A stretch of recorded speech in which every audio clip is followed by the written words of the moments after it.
We are here with Mr. Monahan. He is a calculus. We teach calculus, pre-calculus, and algebra trig. Taught geometry, taught algebra, taught just about everything there is to teach. Because them all. I've had that good fortune in 33 years. So, 33-year math teacher at Niskayuna High School, and he's going to enlighten us today about some math. And so, why is math so important to our everyday life? Oh, good heavens!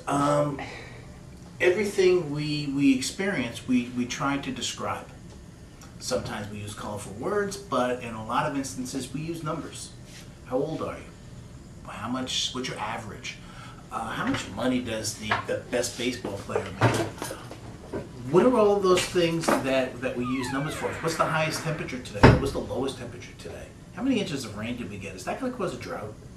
All of those things are just about numbers, and as you have more experience, people ask you to use numbers in very important ways. In the business world, people look at statistics and they say, so what product should we sell? What product should we not sell? Why is there a new Pepsi product on the market? Somebody went and did a lot of research and they ground out all those numbers and said, this might be something we need to do. Is it a success? Well, we don't know yet. It hasn't been out long enough. So there's this whole process that people gather data, crunch numbers is the phrase, and then they make some very important decisions based on those numbers. And that's not even talking about the world of engineering and how are we going to get a man back on the moon. Or maybe a woman. You never know. Great. Now, specifically, we're talking a lot about the circle and everything that has to do with the circle, the radius, circumference, pi, and how everything relates with the circumference and the diameter. Now, can you give us any specific examples, or why pi and specifically the circle is so important to our daily lives, or if you can give an example of a specific career that maybe uses it a lot. Wowzer. Circles. Let's just start with CDs. Okay. All right. CDs, you put them in your player and you spin them around. How do they get read? Well, there's this whole study that you have to do with circles. You need to know about circumference because as the disc spins, the circle actually gets smaller. And the disc has to spin slower so that you pick up the track. Really kind of an interesting process. All of that stuff that we do with music, very important. Believe it or not, archaeologists use circles. They have found from years of studies that different generations of tribes would make their plates with different radii. So as they're doing their dig in the archaeological site, they'll find pieces of plates. Never do they get them all intact. But from a small piece of the plate, they can reconstruct the entire plate. And if they get a couple of shards and they start seeing different sized plates, then they know they came from different generations, and it tells them something about the society that they're studying. So something as quote unmathematical as archaeology sits down and uses circles.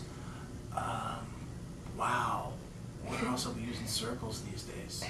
Where don't we use circles? Exactly. Tires, right? You can't go pick up any old tire and put it on your car. Different tires have different radii, and in the wintertime we put on tires that are wider rather than narrow, so we have more traction with the snow, which is why you hear about snow tires. So that's just an extension of a circle into something called a cylinder, and that becomes very important because it's likely to slip sliding away in the snow and the ice. So that's pretty important study of the topic also. So it's not all math teachers use circles and engineers use circles. Lots of people use circles. All right, great. And you hear the question, when am I ever going to use this? And from math class, are there any specific books or reading or website that students can possibly go to, other than maybe their math teacher as a resource, to find out what either jobs, if you know of anything? I know this isn't what I asked you, but is there any resources that you think that they could use to find out where math is more or where math is incorporated in daily jobs? Or one of my students asked me that question recently, and I did a Google search. I said careers in math, and it took me to a site out of Duke University. Very nice. And the variety of jobs there was incredible. You have the actuarial services, the people who decide what your insurance rates are going to be. You got math teachers, you have engineers, you have economists. Psychologists have to sit down and study mathematics because they have to have a good background in statistics. So there are a lot of different places in which you can find about careers in math. Books, wow, just about careers, I don't know. Okay. About math, there's a great book called From Zero to One. It just talks about how numbers were formed. Pretty cool stuff. Interesting. Anything else you'd like to share with the youth of America?